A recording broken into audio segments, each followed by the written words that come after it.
3, 2, 1. Have you ever eaten the treats you offer to your pets? Why not? Afraid of what they contain?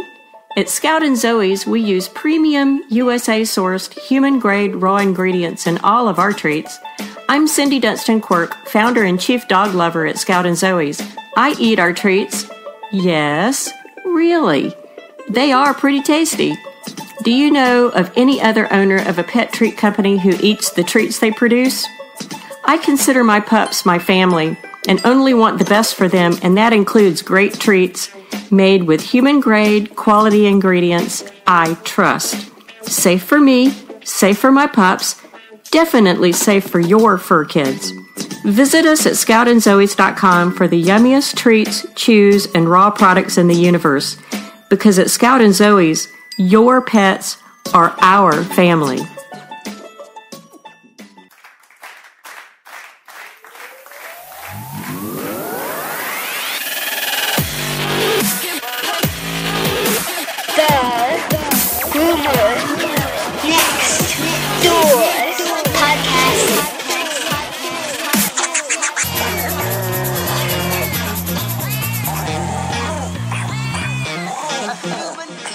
Bunny? Come on, Fred. It doesn't make sense. A bunny makes no sense. You deliver eggs. You want to get all logical, bring logic into this? You should be an Easter chicken. What? Oh, sure. Come People on. might resist it at first, but hey, change can be a good thing. You don't want the job anyway. The pressure is ungodly. It did a number on me. Do you know, there was a period of roughly 9 months where the sight of a coloured egg made me want to vomit, and rabbits are physically unable to vomit, so it was just hours of nothing coming out. Hello, pups and kittens, and welcome to an Easter extravaganza episode of the Groomer Next Door podcast. The podcast that's like an Easter egg that you just found that has been missing for a few weeks. I'm your host, Chris Green, and joining us this week is Dr. Oscar Chavez, and he is with JustFoodForDogs, a really great company, and we'll go into all that in just a moment. I know I've been a little bit on sabbatical for the last couple weeks. Truth is, I started this great job where I'm able to help those with limitations find work. And it is very rewarding, and it's something I've been wanting to do for a very long time. And so I've been focused really in that area. And unfortunately, you know, when you dive into something head first, you tend to let other things kind of slip by. Not that I don't miss you guys, because I do. And I miss being in front of this microphone, talking to all of you, and sharing these great stories. I just have to find a way of balancing all of them. But like the podcast, I've been able to help dogs and cats and pet parents from all over the world, and now I'm able to help individuals who really honestly deserve to have opportunity, but due to limitations are overlooked, and it's really upsetting. So I feel very fortunate and very lucky. I get to work with a good friend of mine. I'm able to help different people, and I very much am appreciative to everything. So I do apologize for the lack of episodes, and once I can get everything worked out, we will be back on our normal routine. It's just bear with me a little bit. But anyways, that is why I've been a little bit off the grid. Comics are still going up on Facebook on a daily basis, and I would love to hear from all of you. I just might not be as quick to respond as I used to be. And by that sound, since I'm done telling my life story and what's been going on, Dr. Oscar Chavez is about to enter the podcast studio. So with that said, enough about me and more about Just Food for Dogs. Oh, hello. Hold on a sec. Dad, we have a guest on the podcast. This week on the podcast, we are so fortunate, and, you know, I always say it's an honor to be able to talk to a doctor, and we are very gifted and lucky to talk to Dr. Oscar Chavez, and he's with Just Food for Dogs. So thank you for being on the podcast. Well, thank you for having me. Always a pleasure. Like I said, it's one of those conversations. I love being able to talk to smart people and hear all that you have to say, so it's definitely more of an honor for me than anything else. Oh, well, it's a subject I love talking about, so, yeah, we're happy to be here. You know what? Me too. I love nutrition. I think it's the basis behind everything that's going wrong, and it's the basis of what's going right when you talk about good dogs or cats. So I always am very curious about the origin story and how you became a doctor, and kind of walk us through your origin story. Right. Well, actually, all of my career changes or choices have been shaped around my relationship with one of my dogs. So there's the way I became a vet has to do with the shadow story, and I call it that because part of what I do too is teach at universities and that kind of thing, and it's known as the shadow story to my students, and that is that I was at UC Berkeley as an undergrad. And I was in my first or second year, I can't remember exactly, I think it was my first year, but the second semester, and I was still undeclared. And I had tried a couple of classes in computer science, psychology, I think I even did drama. I was just lost, right? I think deep down inside I knew what I always wanted to do, but it was the schooling and kind of Berkeley, everything kind of scared me out of it. And then I got a puppy, and her name was Shadow. And within the first week, I knew nothing about having a puppy. I mean, I was one of those owners that we hope never happens as a veterinarian, but I was one of them. And that is that I just kind of looked in the paper, decided I wanted a dog, went to go pick up a dog, and didn't really do much what I'm supposed to do, which is really research the subject, right? Sure enough, unfortunately, within a week of having her, she came down with a really nasty case of parvovirus, and that is because she wasn't vaccinated by the people that gave her to us and all that kind of stuff, and I didn't know any better to get her vaccinated right away. And so what ended up happening is she got parvo. And as someone that's a student and just kind of learning all this, I called around, trying to figure out what we can do for her, and every vet hospital quoted me $2,000 of hospitalization, at least 4 or 5 days, and in a student budget, I just couldn't do that. So I kept calling, and eventually I found one hospital in San Leandro, California, that would allow me to take home the bags of fluids. They would teach me how to do sub-Q fluids. I remember the vet, her name was Dr. Phillipson, and she said, "Hey, look, if you do it this way, it's not ideal, and chances are your dog's not going to make it, but it's better than doing nothing, it's all you can afford, so I understand that." And she gave me all the stuff to do it myself.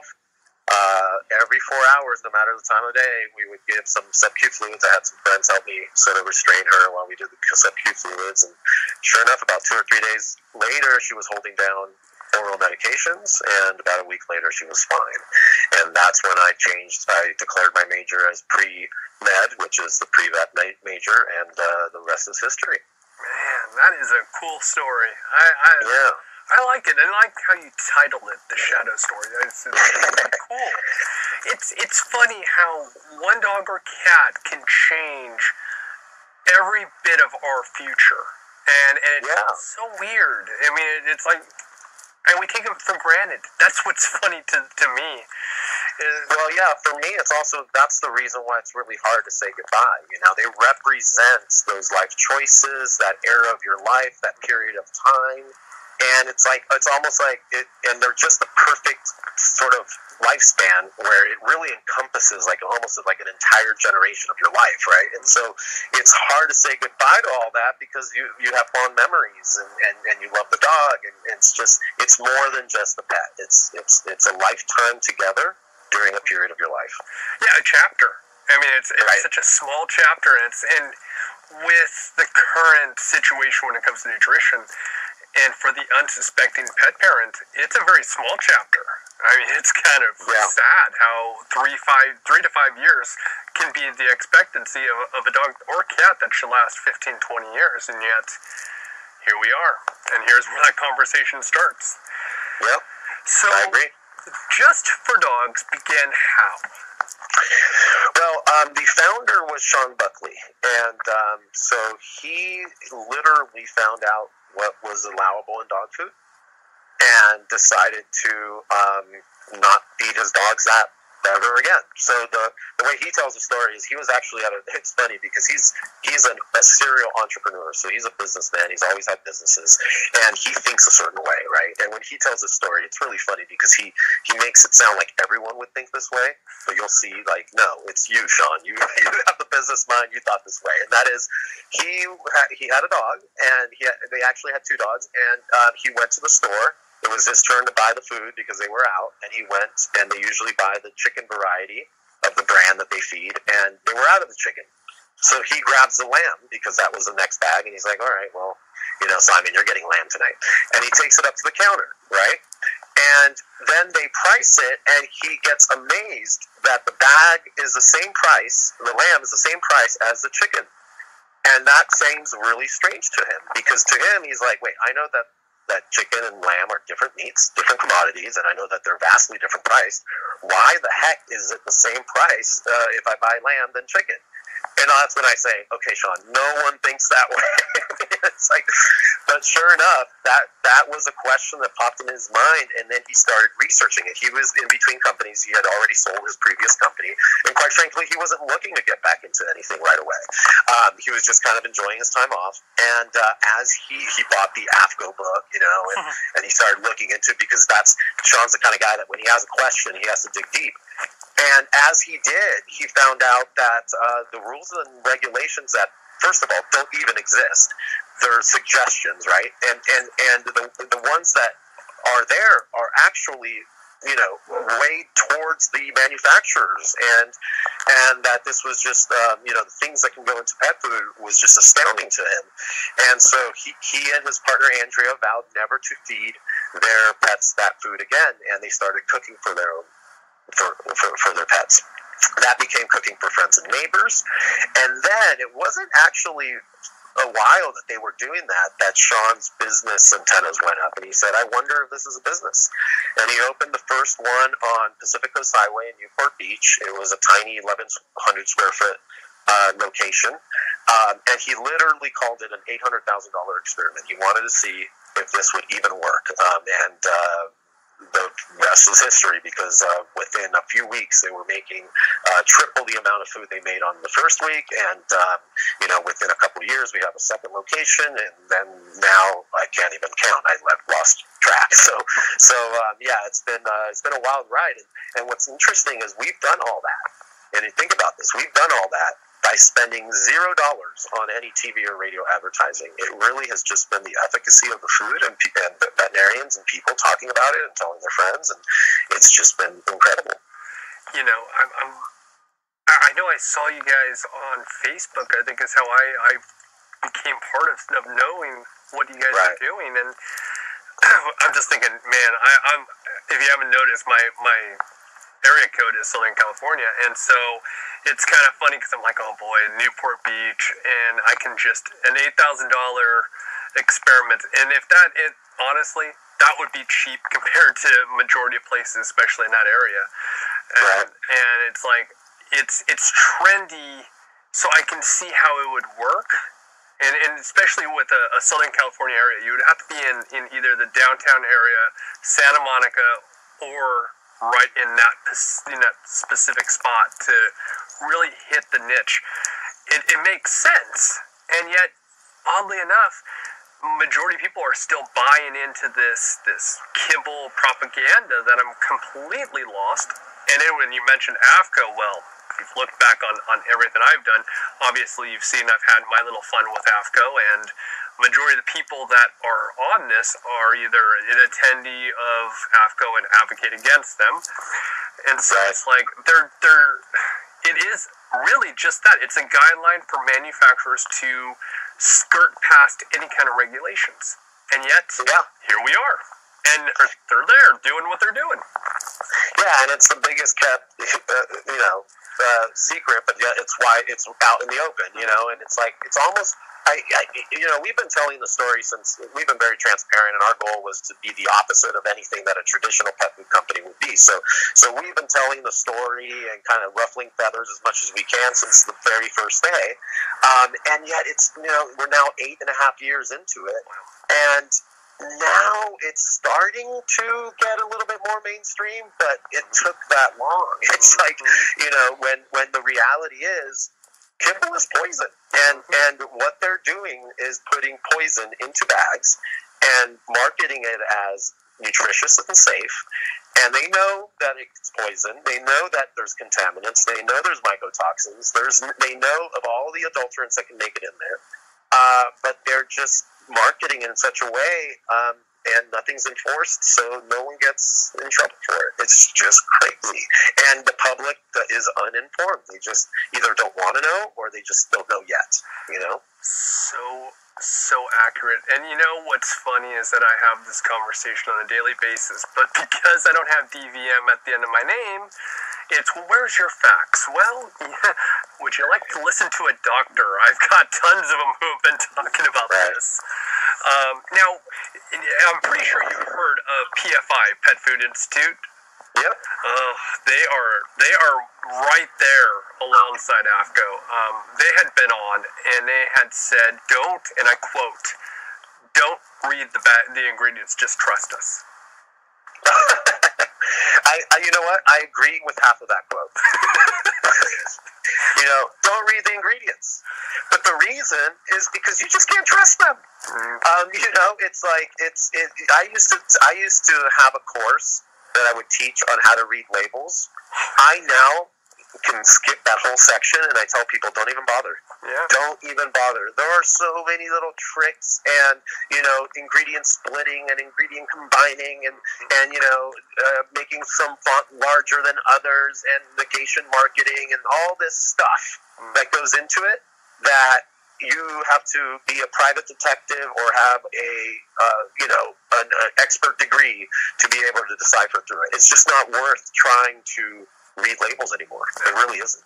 You have to do your homework, and you have to believe and trust the pet food company, because the label's not going to tell you anything.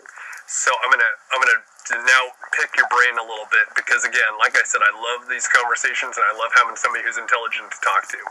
So let's go back to the 90s, which is my benchmark I love to use in reference. And you remember how, as kids, we're told that we're not outside exercising enough, and we're eating too much fast food, and so obesity and fructose corn syrups in our cereal and all of the burgers and chicken nuggets, whatever, being processed foods, were all terrible. Now, does that just sound really funny when you think it was 20 years ago and we're talking about it today when it's coming to dog food? Yeah, exactly. So the norm for the last 50 plus years has been these little brown pellets, right? Yes. And it's almost like you got to just step back, right, and think, are dogs out in the forest picking up little brown pellets? You know what I mean? It's like, where did that become the norm? It's manufactured, not just the actual brown pellet, but the entire concept. And the big secret about the pet food industry is that it is essentially an industry created from the recycling and manufacturing of the waste from the human food supply. And not just the human food supply. There are natural disasters that happen, and unfortunately what happens is livestock die, and the FDA and the folks in the feed industry, they look at burial or burning of that livestock as too costly or environmentally unfriendly. So what they do is they get it all up and they send it off to get rendered for animal feed. And our dogs have been sort of used for all these years as little recycling machines for the human food chain, and they think that's perfectly fine. They prefer that, and that's why all the rules and regulations that do exist, if anything, are there to maintain the status quo and keep things the way they are, because they see it as a service. I can't tell you how many times I've had that exact same statement. It still doesn't sound that intelligent. I gotta give you that one. Not even close. I mean, I now want to get a harness with one of those recyclable logos and put it on there because, it would send such a great message. My dog's a recycling unit. Wow. What's funny is, it's funny, but it's sad. I've been to a few AFCO meetings. I've been to a couple of them. I go when they're local because they do 2 a year, and then they change the location every time. And at one of the meetings that I was at, it might have been PFI. I know for a fact it was RA, which is the Renders Association, right? These are the different trade organizations of the pet food industry. They were touting a tagline that they were kind of like saying, this is going to be our new tagline, right? And it was, rendering is recycling. Oh, my God. And I got up and I said, you guys are nuts. Like, if you think that's brilliant, if you think that's a great tagline, I'll tell you exactly what most pet parents are going to think, because I'm going to tell you what I'm going to think. That sounds great, not with my dog. It's like, it's so crazy, the mentality that they have. They're so disconnected from the average pet parent, even the veterinarian, that, they don't really understand what people want. And they think that these things sound like a good idea. It's crazy. It is. Now, I'm pretty sure you've obviously heard of her, Susan Thingston. What would you have to say now? I'll weigh in. I'll say it. I love the fact that she wants to change from pet food to pet feed. Yeah, I agree with that as well. Yeah, I know Susan. We've met a couple times, and for the most part, there's a lot that I agree with her, and she does a great job at really making sure that the ugly truth is as far out there, in the public as she can, which is good. I think she may also make a few enemies along the way, and that's part of the course if you're going to be out there and stuff. So maybe that works against her a little bit, but overall, yeah, there's some truth to it. She has, for sure.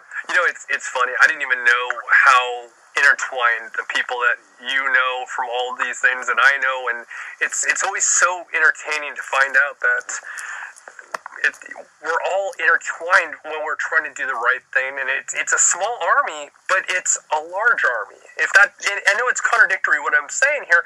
It's a small amount of people, but the voices are so magnified that it enhances. And we all have something very important in common. We all love dogs, and it's like, the only other industry where, so if you're walking down the street and you're by yourself and there's another person coming on the other side and they're by themselves, the chances of you two sparking up a conversation are pretty much zero, right? If anything, some people walk across the street to avoid people, right? But yet, if you have a dog with you, and if the other person has a dog with them, the chances of you sparking up a conversation are pretty high. Yes. There's a communal feeling to dog ownership. There's a pride that we take in, and the only other industry that has this to a greater degree, or the only other group, I should say, not industry, but group of people that are pregnant women. The chances of two women starting to talk in an elevator is low, but if they're both pregnant, they could be in line in a grocery store and they'll start talking, right?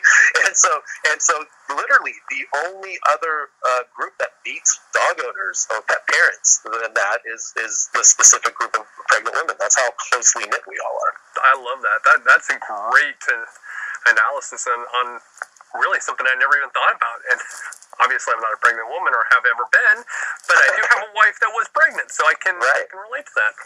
Yep. That is perfectly. Now, I will object to one thing, and that is, excuse me, the one that I'll object is, in California, especially Southern California, you're more likely to talk to people when you're out and about than other parts of the country. That's the only thing I find really interesting is California is a very social state. It's a little bit more laid back. Yeah, that's true. So, here, yes, you can avoid people at all costs. If you're in New York, I mean, you pretty much try to avoid everybody. But California's only one. It's kind of interesting. Yep. So I'm going to ask you that really fun question. And again, it doesn't have to be nutrition. It can be anything, especially in practice or whatever. But what is getting you on your soapbox at this present time? Yeah, so the thing that I like to talk to people about is, for whatever reason, And I don't know, I do know a little bit, and I could probably piece together the story. It doesn't really matter. For whatever reason, like, we are now at a point where we treat nutrition when it comes to pets like religion, right? It's like, what do you believe, right? And whatever you believe, it's like, be careful, because the other person might believe in raw, or the other person might believe in, kibble, and they have their resources and they have their belief, and everyone is so scared to talk about nutrition that no one's doing it. And unfortunately, what ends up happening is misinformation. Consumers are left to their own devices, and there is no real sort of evidence-based story being told.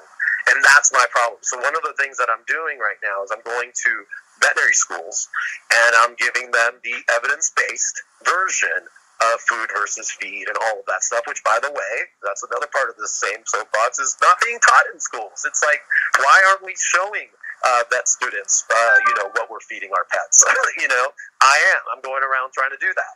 So that's sort of what I'm focusing on right now, because these are the folks that need to know and connect with the pet parents of the future, because they're going to be the veterinarian of the future. Very true. Very true. And the one thing I have noticed that's different now than even 10 years ago or 20 and so on, is big pet food is not involved in veterinary schools anymore, where they used not as much. You're right. Yeah, that's taken it completely out. The books were all written by, I think it was Hills and Perino were the two companies that wrote them for a long time. You know why that's the case, right? Yeah, they wanted to get the propaganda, get the veterinarians to only stock their products in the clinics. Right, no, I meant, you know why the case that they're no longer as involved? A lot of it has to do with the fact that the research and the science is going the other way. Yeah. And they can't keep telling the story when the story is going a different direction. True. So, it's harder and harder for them to get research beneficial to them. You know what I found really interesting, and I'm not sure how it was when you went to school, but I just talked to a fresh head of veterinary school. She's brand new. And I asked her, what was the books like? And her comment really floored me. And she said, we didn't have any. It was mostly lectures. Yeah, it'll vary, and it'll depend. And, there is, from a academic standpoint, there's actually a merit to that. Because if you think about it, if you read a book, you're reading an author's or a group of authors' opinion on something, right? Even if it's an academic, even if it's a math book, it still has the slant of that author or authors. Whereas if you get a lecture from a professor and they bring in a lot of different ideas and different sort of schools of thought, then you might make the argument that it's better not to have one book, because he's pulling from all kinds of different references, and that should be better. And I don't know for a fact if that student had that type of curriculum, but I did. I had a curriculum where they sort of focused on different opinions of the same thing, and we had a list of references, books that we can go to the library and read to support the lecture, but not necessarily here's your textbook. I like it. I like it probably better, because that way you're able to get multiple points of view, opposed to, like you said, an opinion that might be altered. It might not have all of the facts that are needed, or even up to date. That's a big one. And if you're at a good veterinary school that's doing research, they might be at the forefront of that research, and so the professor might literally be involved with or know about something that's not going to make it into a book for another 2 or 3 years. Right. Well, I'm starting to hear a lot about doing tests on fur to find out a little bit more on the genetics of the dog, being able to almost pinpoint the map, see what it would be allergic to, see its background, see everything about the actual dog itself, and that way, and again, it's I'm not entirely 100% on all of the things that they're doing with it, but this roadmap they're trying to create just by testing the fur and being able to get all the strands of DNA and everything is just fascinating. Yeah, it'll be interesting. So what those types of studies, or what those types of tests need to back them up, are evidence-based studies that show their efficacy. So part of the problem historically, and I don't know which which test you're talking about, but historically with some of the saliva and the fur tests, is some of my friends who are board certified dermatologists would literally tell me the story that they would take fur from a teddy bear and send it off, and then they take fur that's real fur and send it off, and they get results. Well, it's like, what's happening there, right? So the problem with some of these tests that are out there for allergies, whether they're blood tests or saliva tests or hair tests, is that there isn't research to definitely show, yes, this result is accurate when compared to a gold standard. And for things like allergies, a gold standard might be a skin patch test where you shave the dog on the side and you poke it with different allergens, and then you get a reaction, right? And then if they can tie that to the same results you get from the blood test, now we're talking about a potentially accurate test. But a lot of these companies seem to skip that step and just say that their tests are accurate without any real scientific evidence. I've heard about that teddy bear one. That one I've definitely heard about. I thought that was really interesting. Yeah, I find all of it to be very interesting, and a lot of it's still in really that early stages, which you think to yourself, it's 2019. I mean, come on, shouldn't we be flying around by now? I mean, the Jetsons lied to us. But I felt that way. I remember having NASA come to my school telling us we're going to be living on Mars and the moon at this point in our lives. And I'm thinking, where are we? Why aren't we not there? Why is it we can't have astronaut suits for women, and so we have to cancel a flight? I mean, that alone makes me surprised. Why are we still feeding our dogs kibble? And there it is, with the wonderful colors that come with it. And that brings up a very good question. So, now, I can give a million answers, but again, I don't have DVM. But what's wrong with kibble from a medical standpoint?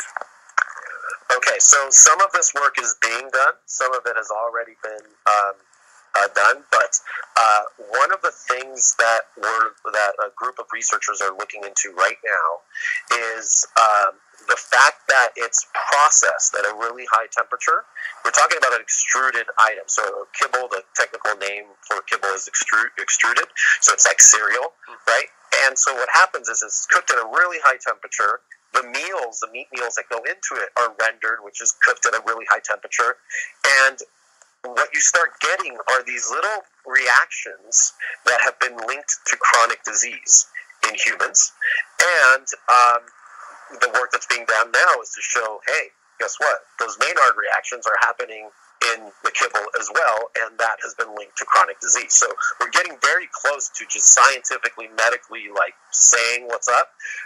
But we know this from all of the work that's been done on processed foods in humans. There's just a study that came out, I think it was like a month ago. I remember CNN, it was all over CNN, and I'm looking at it going, yeah, duh. That ultra-processed foods, which is what we're talking about here, for humans, have been linked to greater incidence of chronic disease, heart disease, etc. Well, why? It's like, if we're finding that out there, why do we expect anything different in the veterinary world? And on top of it, we're relying on that ultra processed food as their only nutrition for their entire lives. So, compound the errors and the things that can go wrong. So that's one answer that they're being looked into. The other things that we're finding are high levels of things like heavy metals, so contaminants, and then also mycotoxins. So there's this big debate about grain and grain-free, etc. Well, our group thinks that there actually might be something to the whole grain-free thing, right? A lot of veterinarians kind of historically said, grain-free there's nothing to it because, grains are perfectly fine and nutritious for pets. And that's true. Like, we make diets that have chicken and rice, turkey and whole wheat macaroni, we have lamb and brown rice, so we use grains in our diets. But the difference is that there's a huge difference between human edible, human grade grains that have regulations and rules on temperature control, on transport, storage, and handling. None of that exists for the feed grade grains. Once they sit there in the silo, they can sit there for as long as they need. They get moldy. The mold produces a toxin called a mycotoxin. That's what that means. Myco is mold, toxin is toxin. And the kibble industry has historically has said, well, it doesn't matter that it gets moldy or that there's bacteria there. The high temperature of the extrusion process will kill that bacteria and it will kill that mold. And guess what? It does. But the problem is it does not denature or destroy the mycotoxins, or in the case of bacteria, endotoxins that are left behind by those organisms when they were alive. So these are toxins that are making it into, so when I say kibble is toxic, potentially toxic, I mean it because heavy metals, contaminants, the processing, so these Maynard reactions, it's just, we're lucky our dogs are doing so well. Despite the kibble, they're hardy, but it's not necessarily their best health. It's definitely a question, to say the least. And I'm gonna throw this out there, and something I've said, and I'm gonna see how you would agree with this or disagree. And again, I'm very happy to be told well, you're probably wrong, but it's kind of odd. Some dogs or cats can live on these kibbles that are inferior in so many ways. And some, and I'm just saying a small amount, there is a small percentage that can thrive and live 15, 20 years without a problem, or at least not noticed. But for the most part, way over half suffer from something, whether it's an allergy, renal failure, cancer, hip dysplasia, any kind of muscular problems. I can keep going. Right. And yet, there are a couple, and I mean, what would the percentage be? 1 out of maybe 100, and maybe I'm being generous, that can eat kibble and have it no problem. So it's right. Yeah, it's the same in people. So it's like I don't know if you're probably younger than me, so I don't know if you know who George Burns was. Oh yes. George, he was always photographed with his cigar or videoed with his cigar, and he was smoking, and he lived to be like 100, right? And so that's genetics. It's just genetics, right? Whereas anybody else without his genetics does the same thing, and they might succumb to lung cancer at 70. And so it's the same sort of thing. You're going to get those outliers because those are really hardy dogs that their genetics was just, they're predisposed to survive and survive healthy.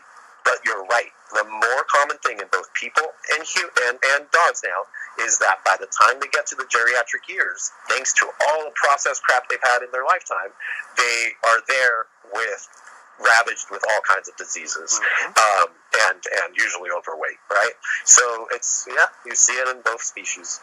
It's funny. I mean, I'm now my brain is going in two different directions. I'm thinking of when George Burns passed. He was buried with 5 cigars, if I'm not mistaken, and $500 in his pocket. If I'm not mistaken, it was exactly that to some degree. And I think I'm whiskey. There you go.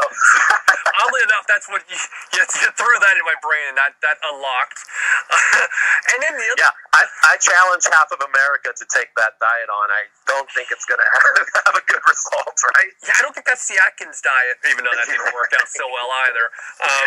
But yeah, I think he even had a whiskey a day or so. I mean, it was a weird makeup of what he had. But yeah, again, and that's the thing with dogs that I've tried to really hone in and try to figure out, is it because they've been crossbred and so there's all these different things that have protected them? I've never figured out why they're able to survive where the majority of dogs are like, nope, that's not going to happen. Yeah, well, it's twofold. So there's now the prevalent theory of how dogs became domesticated is what they call the self-domestication theory, right? There used to be 2 ideas, one the adoption theory, one the self-domestication, but now research has shown that the self-domestication theory is most likely, and that is that they were wolves, and what happened was that over time, there would be some wolves that would be a little bit more tame or less skittish of humans. They would get closer to a human habitat, and they had an advantage over their other wolf parts because they could eat or enjoy whatever we were throwing out, right? And back then, we would probably be throwing out rotten starches or produce or fruits, and probably not a lot of meat because meat was a premium. So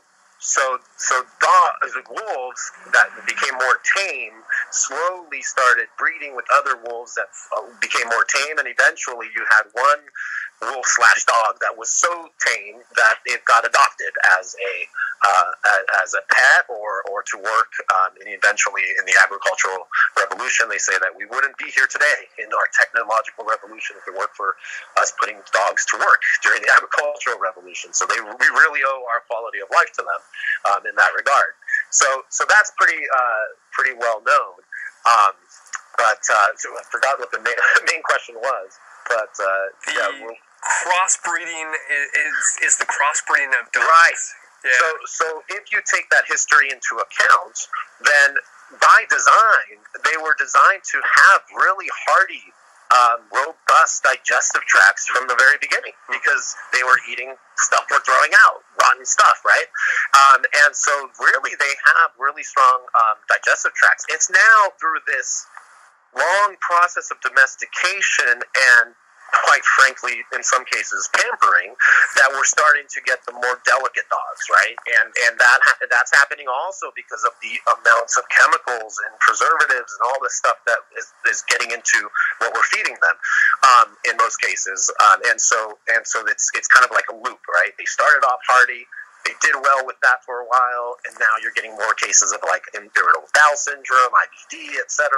Some of them are related to sensitivities to some ingredients, but some of them could also be related to some of these chemicals, and there's groups of people looking into that as well. Right. It's very interesting how, and again, I'm pretty sure you're just like I am. It's just obsession and continuously reading different things and trying to stay up on it, which Right. you can never really stay up on any of this, but you just find yourself in this rabbit hole constantly reading about it and trying to at least stay ahead to some degree. And it's bizarre. Now, of course, you guys have come up with this great idea, having Just Food for Dogs. And so I want to, jump into different meals. And again, I should really eat before I do these because they all sound delicious. And of course, when I look at it, of course, it's all human grade. So I'll kind of, list off different things. And of course, with the brain that you have, which is 1 million times pound per inch more than mine, you can kind of explain everything, but we'll start with the beef and chicken stir fry, which again, I'll just take an order of that right now. That sounds good. So that's a special. So every 2 months, we will rotate one of our special recipes through our website just for fun, and our kitchens just for fun, and those will rotate out every 2 months. So that's not one that's going to necessarily be in our line year round, but it's you're right, it's a fun one. And what we did there is we combined different proteins in order to increase palatability, and it's one of their favorites. So that's when we have that one, we often get told to sort of keep it around longer, and people sometimes stock up on it towards the end of the 2 month cycle because it's very, very popular. Kind of like the McRib. Of course, I had to throw that out there. Obviously. No, you're reminding me of sometimes, like, your favorite fast food restaurant will come out with something and you're like, oh my God, this is great. I hope they keep it going. Of course, it's promotional only. It disappears. It's been a while. I had a McRib. I know I'm digressing, which this is what I do very well. But I remember having that when I was younger, and I was like, this is the greatest thing ever. And it reminded me of something I had in school. Very similar kind of McRib type thing that they served in school. I tried it a couple years ago, and oh my gosh, I don't even know what that was. Sorry. That's funny. No, so that's the idea, except that we, make it a healthy meal, and it's not like the McRib in that regard, but that's the idea behind our specials. Our main line are like our beef and russet potato, our chicken and white rice, our fish and sweet potato, our lamb and brown rice, turkey and whole wheat macaroni, venison and squash. Those are our 6 regular daily diets for healthy dogs, each of which have different features with respect to protein levels, fat levels, etc. So one of our consultants is trained to kind of ask you questions about your dog, find out, what might be the best fit. And a lot of veterinarians will utilize some of these diets. For example, the venison and squash and the fish and sweet potato for things like GI issues or IBD and skin problems and dermatological conditions. We also have a line of prescription diets, but some vets will even just tap into these regular diets as therapeutic because they work so well. And that's a whole nother topic on its own self. I mean, I could just mention hills, and we can go probably on a tangent on that, or even special diets with any of those big companies. Actually, I probably will digress to that since you brought it up. Yeah. That is something that absolutely drives me in so many ways insane. There's all these prescription diets by any one of the big pet companies, and yet when you look at the ingredients, doesn't really differ from what you buy for $10 for 100 pounds at your local big box store. Yeah, no, it's true. It's true, and that's been a challenge for Royal Canin and Hills and those types of companies that are trying to sell these prescription diets that veterinarians are recommending, but they're not changing their ingredient list, and pet parents have sort of educated themselves, and they think that some of these are definite no's, and so it's been a big issue for them. Now the truth, there's always a little bit of truth to every myth and all that kind of stuff, but the truth is that those formulations, so in other words, the combination of those ingredients and the levels of nutrients achieved and all of that, those formulations that they come up with, when you analyze them for their nutrition, are likely beneficial for those conditions. So in the case of kidney disease, the formulation of what one of these companies will offer will be a protein-controlled, phosphorus-controlled recipe so that it gives the kidney a chance to rest, maybe include higher levels of omega-3s for anti-inflammatory, to reduce degradation of the kidneys, things like that. All that, in theory, should work because it's been researched. The problem, as you say, is that they don't go far enough. They take that really good theory and then they ruin it with really crappy ingredients. And then you add on top of that the processing and these things that we're talking about, like mycotoxins, Maynard reactions, etc. So now, just because it's a kibble, for example, and it's feed grade, it has all those problems to it as well. So yeah, no, I agree with you, and that's why our approach has been, hey, let's take all that good science and let's not ruin it. Let's use real food and come up with therapeutic diets that might actually make these guys better. And from the 8.5 years now of vets using these recipes, it's working.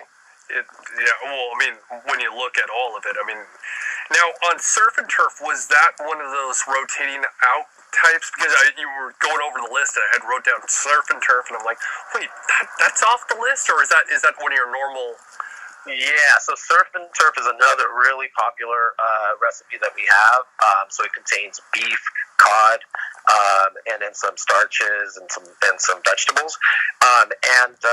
It is also a special. So this is not one that's on our menu year-round, but it is on now. So if you went to our website, for example, this is the one that we're promoting right now. And again, it'll get switched out for one of the others. But I like that. I like the fact that you're rotating them, and it's not just the A to Z type plan. Okay, you can just pick whatever. It's not a fast food. And I've done my research. I've seen internally, and you guys really do keep it. It's definitely a environment that you can tell it's not just here it is, package go. It's really a sophisticated approach. You guys are looking at it as, look, this is food for your dog, and it should be treated as a whole foods, I guess would be a really good way of putting it, and in a high level. And that's something I've not seen, especially in this day and age. I think it's going to happen, but I think you guys definitely took the first step. Yeah, one of the things that I'm really proud of being part of this company, I guess, if I'm going to do this at all, is the fact that it's not enough for us to just make healthy food and just help pet parents get on our food. Selling food is important because obviously that's how we stay profitable and grow and get our mission to more and more households. But it's not enough. We have always, from the very beginning, also done a bit of what you're doing, the advocacy and the getting the truth out there. And, a lot of other companies that, we have competitors now, and some of these companies that do fresh foods, they don't go out, they're not fighting that fight because they don't want to, ruffle feathers, and they don't want to get on the radar of some of these big companies, etc. We've never cared about any of that. It's like this has been a movement and a mission for us in addition to being a business. And, the reality is when some of these competitors popped up, we actually embraced that. We're like, this is great. This means this is real. If after 8 years we're the only ones doing this, then we'd be a little bit worried. But now the fact that this is a real category means that this has been a real and lasting evolution in the nutrition of our pets. That's a really good point. Because when I started this, there was no such thing as a pet podcast. And now there's actually pet podcast out there, which I was like, wow, okay. So and that means you were onto something, and it's a real thing. It is, and you know what? And there's always perspectives. Everybody can have their own perspective, and maybe put a better twist on things. Not saying that anybody's going to be better than you, just saying it's there. Now, here's the part that really gets to me. Now, you had mentioned the veterinary support diets. You guys have snacks, which is, of course, something that's overlooked sometimes. And then you have just cats, which, again, as you can tell, I do love my cats. My dogs, obviously, were probably more of an influence, but the cats are definitely just as much. You're covering all of these different angles, and that's important. And, of course, I'm sure the snacks are very healthy, so it's not like, oh, we're just going to put a bunch of things in there, and it's going to be high in everything else that they don't need. Right.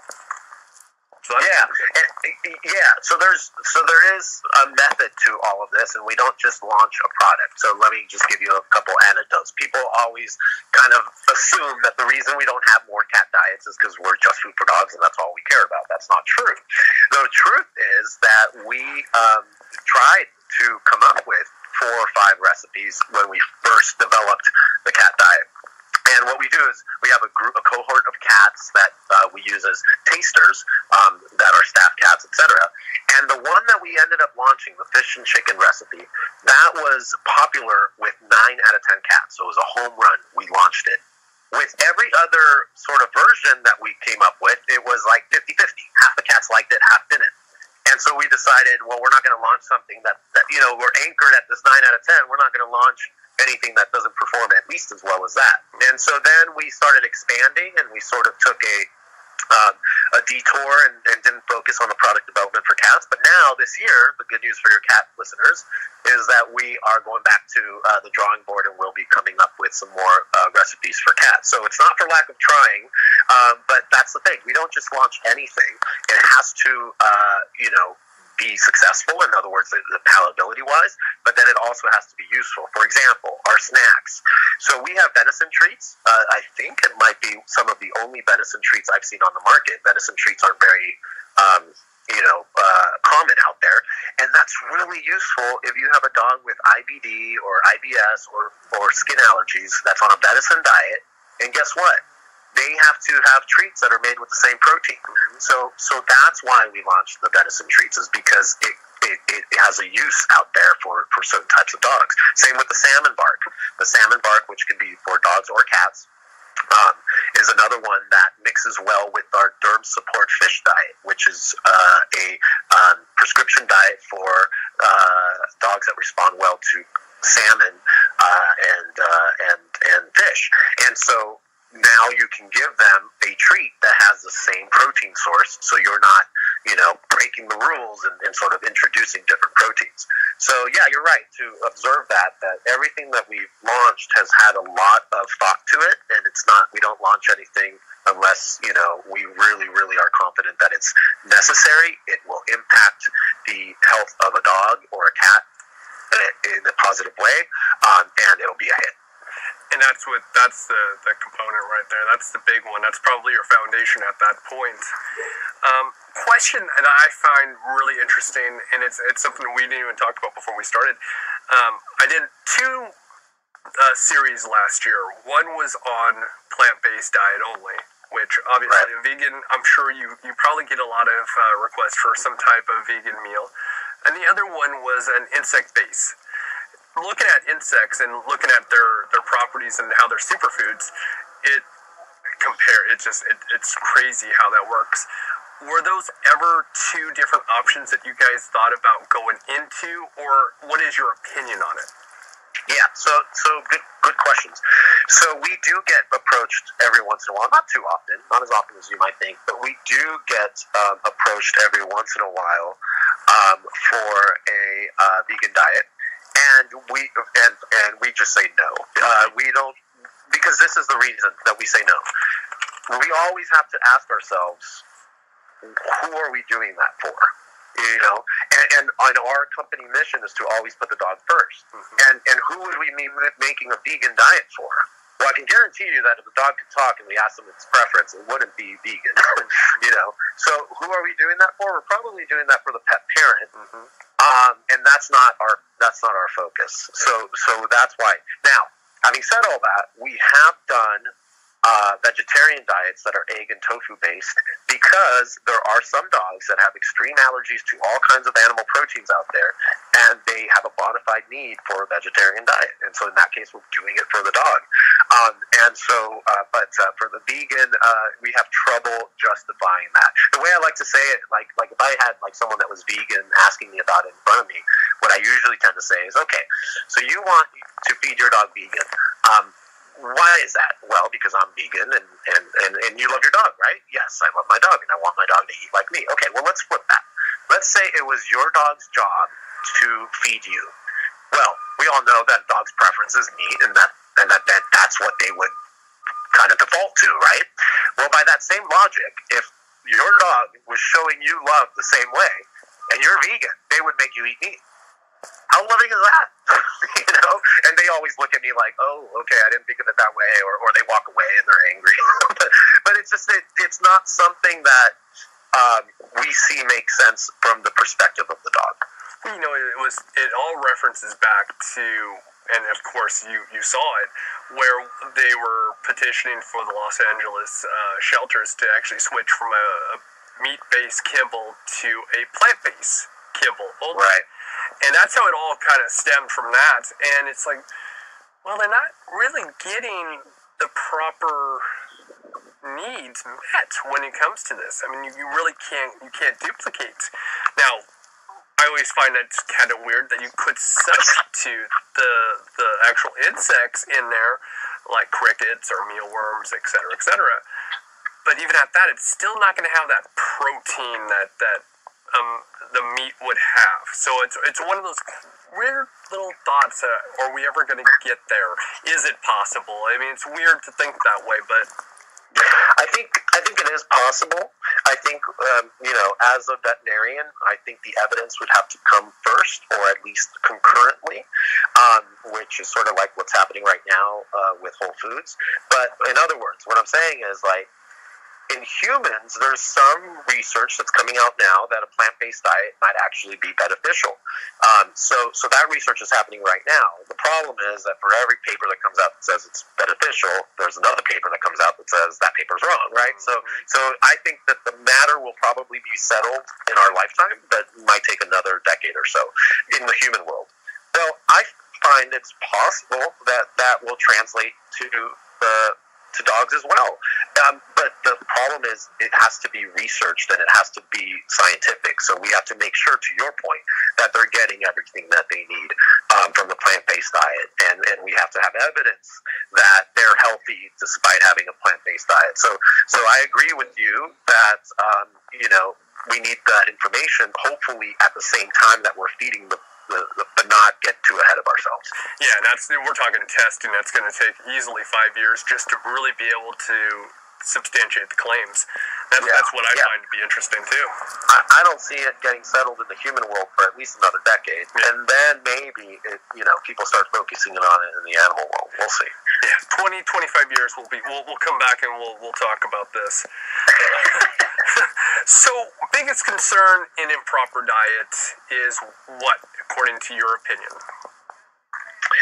Well, it depends on what you're feeding, but I think that the biggest concern right now, because it's the most mainstream, is the idea that heavily processed kibble or canned food, because I don't know if your listeners realize this or not, but canned feed-grade pet food is essentially wet kibble. I mean, it's the same thing, right? It just has more moisture content. So, and in fact, it's actually processed at a higher temperature because the canning process is even higher temperature. So it might actually be a little bit worse, but whatever. So the idea that these processed meals, these highly marketed, touted to be nutritious with the commercials and all that, are the best way to feed pets. They're just not, and it's, it has a place.